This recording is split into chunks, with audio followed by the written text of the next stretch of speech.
I boosted my 370Z Nismo, and it didn't go well. Oh, hell no. Yep, those are pieces from my impeller. By the end of this video, I'm going to attempt to install a new supercharger to get my car back on the road again. But before I do that, how'd I even end up in this situation? Flashback. I bought the Z without knowing anything about cars, and I didn't even know how to drive manual. Then I bought my very first set of coilovers, and the install went a lot smoother than I thought. Just kidding, I stripped the bolt and my friend who had way more experience had to come grind it off for me. Don't ask me why, but I bought 3 used wheels off Marketplace instead of a full set, so I had to go looking for anyone who was willing to sell a single separately. So I installed a catback exhaust while I looked for another wheel. Somehow someone was selling one of the exact same wheel in the same spec as mine, so I resized them and got it powder coated. I added some engine mods which woke the car up and the Z was flying. And I should have left it there. I love daily driving the Z everywhere, but instead I decided to go down the rabbit hole of boosting my car and found a used supercharger kit off Marketplace. Then I bought all the supporting mods like clutch kit, fuel return, and a bunch of other expensive parts. Then everything sat for almost 2 years because I had no idea how to install any of these mods. But at the beginning of this year, I decided to finally take on the challenge to make my car faster and way cooler. Oh boy, was I in for a surprise. Yeah, I don't think I ever want to work on a transmission in my garage again. I ended up saving a lot of money because I learned how to do everything at home instead of sending it to a mechanic. After a month of working on this car day and night, I finally got everything put together properly. Or so I thought.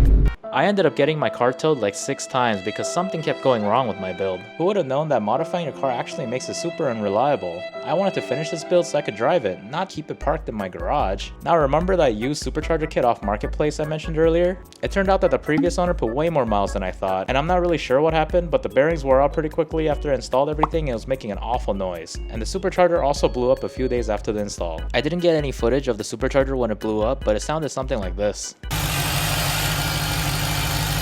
That was such an awful moment for me because I was driving around late at night and it was making such an awful noise and I didn't know what it was. So I ordered the replacement parts that I needed, but it actually took so long for everything to deliver, so my car was sitting around in my garage for months. So in the meantime, we remodeled the garage and you can check out that video here. But today, we finally get to finish the Z and get it back on the road. Honestly, I've been waiting a long time for these packages. The company I ordered this from told me it would be shipped after 40 days, but ended up taking over 3 months. And they ghosted me multiple times and they barely communicated anything until I started pushing for a refund. So the company I ordered the gauge cluster from is actually the only company that's currently making this kind of part for the 370Z. Which really sucks because that didn't give me any alternatives except to wait and hope that they shipped. Which I'm glad that they did, but I didn't notice until after I filmed everything that a part of the interior piece actually was chipped and you can see some of the airbag when you install it.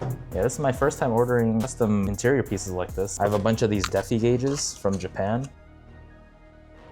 Yeah, sand this down right here in order for these to fit. Yeah. Interior of my car is a mess. I had to take everything out of my car because I wanted to route all my gauges, and so yeah, this is what my interior looks like so far. Yeah, it looks like it'll fit in pretty nicely. Now it's time to check out my supercharger unit. This one's actually my 3rd one. The first time this unit blew up, I had to send it to Vortech to get the unit rebuilt, which only cost a few $100s until they told me that the unit was so damaged beyond repair that I needed to spend an additional $3,500 to get an entirely new unit. The second unit was still making a weird noise, so I had to ship it back again to Vortech, and they sent me the 3rd unit, which is the one I'm unboxing now. This whole process of shipping the unit back and forth took about 2 months, and my car was down for this entire process. I've seen people sell these kits online for about $5,000 or $6,000, so I thought I was, saving a bit of money. So Vortech is the company that makes this blower. They did their inspection and they told me the entire housing was messed up and they had to send me a new one. And so a new one cost about $3,500, and so I had to basically eat that cost. Since I didn't really feel like blowing up another supercharger, I needed to follow the instructions that came with the supercharger properly. They shipped the oil drain line separately, so I needed to make sure that it was on tight, and they have their own oil and dipstick for maintenance, and you're supposed to change the oil for every 2 oil changes on the car. I ordered some supercharger oil from Z1 along with a new belt. This is a door stopper kit that I ordered, but I don't know if I really want to go into my doors to install this. So if you didn't know, actually I'll show you right now. So unlike most cars, the doors on the Z doesn't like to stay in place, which will eventually come down and hit your shins, which absolutely hurts, and it's super annoying, especially while you're trying to work on the car. The only problem is having to actually remove all the door panels to go in and install the kit, which I might do sometime in the future, but not in this video. Okay, so this is the bracket for the supercharger. There's 2 bearings in here, and I found out that these were bad. Yeah, I'm not really familiar with bearing stuff, so I took it to a shop. I try my best to do as much as I can at home by myself, but these bearings required a press machine that I didn't really have access to at home. So I took this job to my local mechanic shop, who had been really helpful, and the owner was actually previously a Nissan Master Tech, so he knew a lot about my car. He was kind enough to show me how the bearing assembly worked and how the machine worked as well. Whoa. We found out that one of the causes of loud noise in my car was because these bearings had a flat spot. So he pressed in brand new bearings and the bracket was good to go. Now it's time to assemble the bracket and install the pulley correctly so I can get this back in my car and make some power again. So the hardest thing about this install is installing this belt because it's so tight. So one trick I learned is get them in one groove at a time. Turn these pulleys and just kind of shimmy it in.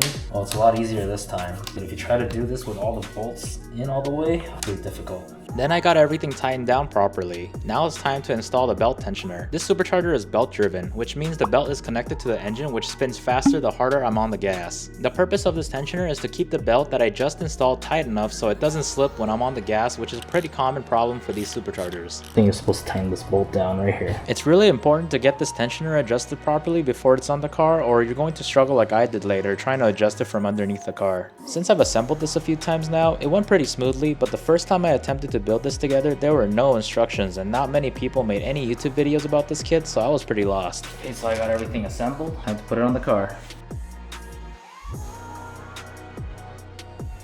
As you can see, it's not looking too pretty right now. It's really tricky trying to fit this unit because the design of the engine bay is so cramped. This makes working on anything engine related very difficult, and that's why I had to cut the frame earlier just to fit the unit inside. I mounted all the pulleys onto the bracket and now I'm starting to route my serpentine belt. There's literally no room to get my hands in there, so this is very difficult to take on and off. Luckily I didn't have stuff like my radiator hoses and coolant tank mounted in the car, so I had a little bit more wiggle room. This is what I'm struggling with right now. One eternity later.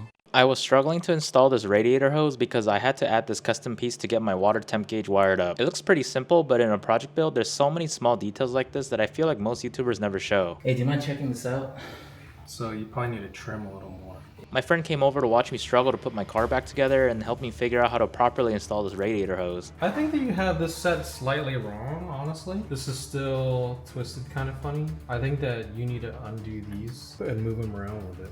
He's like my master Oogway for building cars. I had a lot of guidance and help from my friend who learned everything the hard way like years ago on his own project car, so I owe him a lot for getting my Z to where it is now. You want it to be as natural as possible when you are setting stuff up like this, because otherwise you have stress on it. What I would do is try to find a position where it is almost entirely natural. Honestly, it takes way longer than a weekend to build a car at home in your garage. What I'm able to show you guys with my 370Z build is just only a small fraction of the work I had to do to get this car running. I actually wasn't planning on recording any of this because I did really struggle a lot initially while I learned to do everything, especially for stuff like the fuel system. I basically modded my fuel pump to a Hellcat fuel pump and added a fuel return system. Working with fuel was a terrible experience and I was so afraid of setting the car on fire, so I don't really want to do that again. This was supposed to be a straightforward install, but I never had proper instructions that came with the kit, and there was a lack of instructions online as well. The 370Z forums actually shut down the website because of some legal issues, and this happened literally right before I started working on the Z. I think they found a way to bring the website back up now, but I haven't really looked yet. There are critical things I needed to do to make sure the car was roadworthy again, like adding the proper amount of coolant, checking oil levels, and bleeding the power steering. Alright, so I just got everything installed. I just have to check the oil levels on this supercharger. Now, before you even start the car,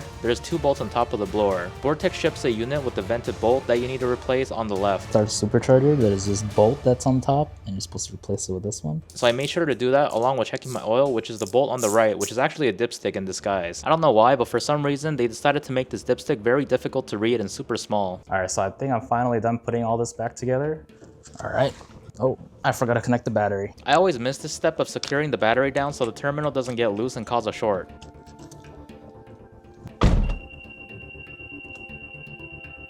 Okay, that was a weird noise. Now I went to go start the car and battery's dead.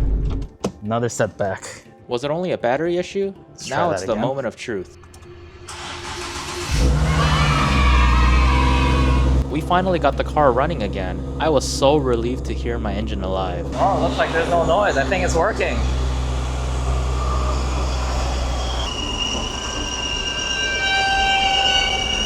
a high-pitched squeal. I mean, it's a new bearing. It's a pretty high-pitched squeal, but it's like, I don't know at this point. That's not a supercharger problem. Whatever. Yeah. Yeah. I think you'll find out if it's like a bad bearing. All right, guys, it looks like it's running. Once again, I had to check all my fluids to make sure everything was good, and before I forget, I need to bleed the power steering since I added a new power steering cooler. You're supposed to bleed all the air out of the lines by opening the lid to the fluid and turning the steering wheel left and right a couple times. I gotta zip tie this drain plug while I'm down here. Dude, oh my god. I never connected the supercharger into the intercooler. I'm such an idiot. My level of car experience was basically coilovers and exhaust. I never took any automotive classes or anything, so I'm literally just learning as I go. Nowadays, YouTube and the internet is a powerful tool for learning most things, so I believe the limiting factor is just being able to push yourself and trusting the process. Whoa, low battery. Feeling a little bit better now.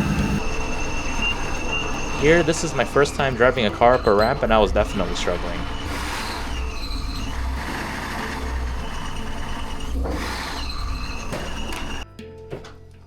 This bolt wasn't even tight. The supercharger was in and the car was running again, but it doesn't end here. I had so many little things left to do before this car can hit the road again. Here is an example of why you should make sure everything is correct before you install anything. I had to get under the car and reach that bolt tensioner I was working on earlier, but now it was deep inside the engine bay. I could tell that the supercharger belt was still loose and I needed to get the tension right or this car won't make any good power.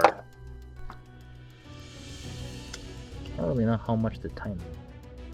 2 hours later. All right, I think I got the car all squared away. It's time for a test drive. So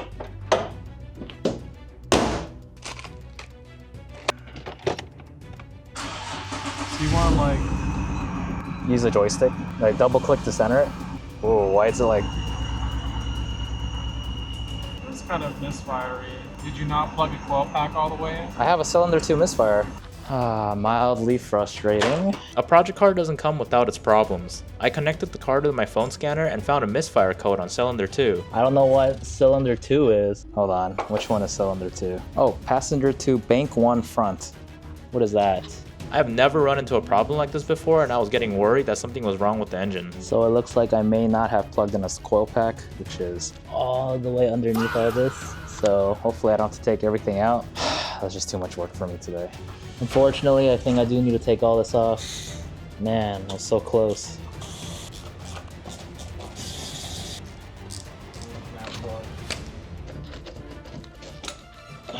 Here's what I would do, is that like, I would take off this coil pack and just make sure that your spark plug is snug. That's like the first thing. And then swap it with a coil pack that's accessible. Because the thing is like, if this coil pack is bad, then you're gonna have to take it back out. We were in the middle of removing the hard work done to this car until... Oh, this is loose. Bro? No. Oh my god. This is loose. Nothing to do with the engine. God damn it. Bullshit. Taking my entire engine bay out is not nothing. Yeah, I guess I have a bad habit of forgetting to tighten some bolts down, which can cause some big problems down the line. Dude, I don't know how many times I've like missed this one. I don't know how you missed that. I didn't realize this was like so important on a car. Well, the car's on the ground. Like, why do I need more? It's got 4 grounds. So we spent another 2 hours putting everything back together. I think I started working on my car at like 9 in the morning and now it's midnight and the car is still mildly in shambles. Then my friend was suspicious of the injector connections and took a look. He found out that one of the pins were backed out, which was causing the misfire issue this entire time. Wiring is probably the hardest thing for me to handle with cars because it's so delicate to work on. Also, this connector was on the driver's side, which means we didn't have to spend a bunch of time taking on and off my intake white pipe. Sometimes this car puts me at my absolute mental limit. But we finally fixed the misfiring issue and we took the car out for a test drive. I went through a lot of challenges while building this car, but just look at these flybys.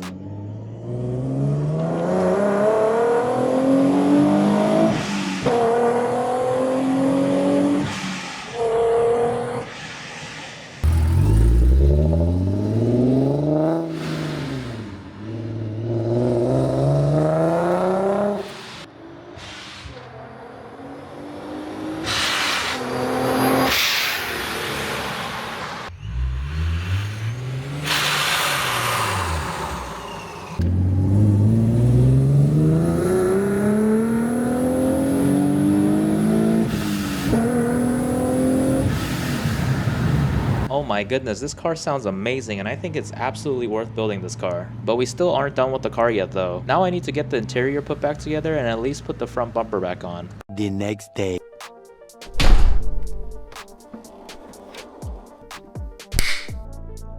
I have a couple things left to do on the car so I can get this back on the road. Okay, so I just stayed up all night getting all of my interior in. Looks like nothing ever happened. So my car was misfiring yesterday. I figured out that it was the fuel injector wiring harness adapter. One of the pins were backed out and everything's fine now. Okay, I still have a lot of work to do on this car, but at least it's running and driving right now and I'm so glad. There's all these like trim pieces, all these covers that I need to put back onto the engine bay and clean this up. I need to finish putting on the front bumper. I have side skirts that I need to put on. A-pillar. Can't have cops pulling me over or drawing too much attention like this. I wish I could drive around here without the bumper. You know, cops are gonna get attracted to that. So there's a few things I need to do. I think I need to adjust the lip on this before I put it on. Time to get to work. Yeah, that's gonna be a problem. I got these Defi gauges from my trip to Japan end of last year, but they've been sitting on my shelf until I got an A-pillar in the mail. These gauges are for water temp, oil pressure, and boost. I'll show you guys this super sick startup animation for these gauges now. This ugly gap on the lip was bothering me, so I decided to readjust it. Now I had to jack the car up so I can get the front bumper and the under tray mounted.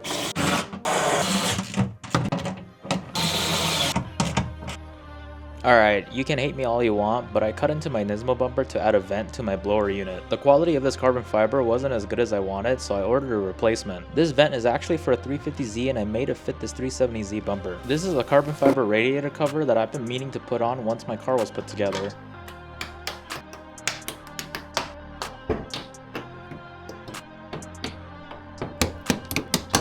This one was custom made by a company I found on Instagram and the quality and the fitment came out amazing.